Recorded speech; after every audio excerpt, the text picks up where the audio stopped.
প্রার্থীর নাম হচ্ছে নুনু ধর। বললাম নুনু ধর নির্বাচনে দাঁড়াইছে পত্রিকায় হেডলাইন নুনু খারাইছে। এইটা দেখা তো নুনু সেই খেপে গেল, পত্রিকা অফিসে ফোন দিয়ে সেই গালাগালি। পরের দিন হেডলাইন নুনু গরম হয়েছে। এইবার যে নুনু যে দাঁড়াইছে, ওর দলের সিনিয়র নেতা যে রানিং ভাইস চেয়ারম্যান, সে কিছুই জানে না। সাংবাদিকরা তার কাছে জিজ্ঞেস করার জন্য, তো ও বলছে নুনু আবার কবে খারালো, আমি তো টেরই পাইলাম না।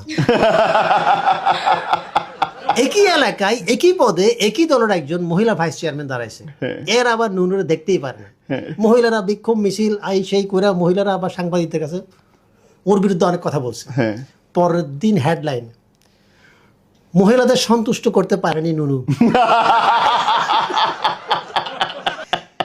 সাংবাদিক থেকে সাবধান।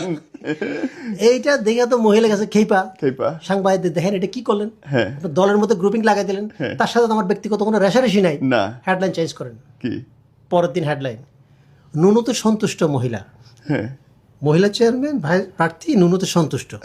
এখন দেখা গেছে কি এটা লিয়ে আরেক গ্যাঞ্জাম লেগে গেছে। দেখা গেছে দুজনের মধ্যে তো গ্রুপিং চলতেছে, দলের থেকে একটা বড় নেতাকে পাঠানো হয়েছে এই ঝামেলা মিটমাট করার জন্য। যে আসছে তার নাম হচ্ছে কালীধর। কালীধর আবার নুনুরে দেখতেই পারে না, কারণ কালীধর একটা ফেসবুক পোস্টে নুনু কমেন্ট করছিল এত শুকনা পাশা লইয়া হাগেন কেমনে। ये खोदा उठा ले मुझको।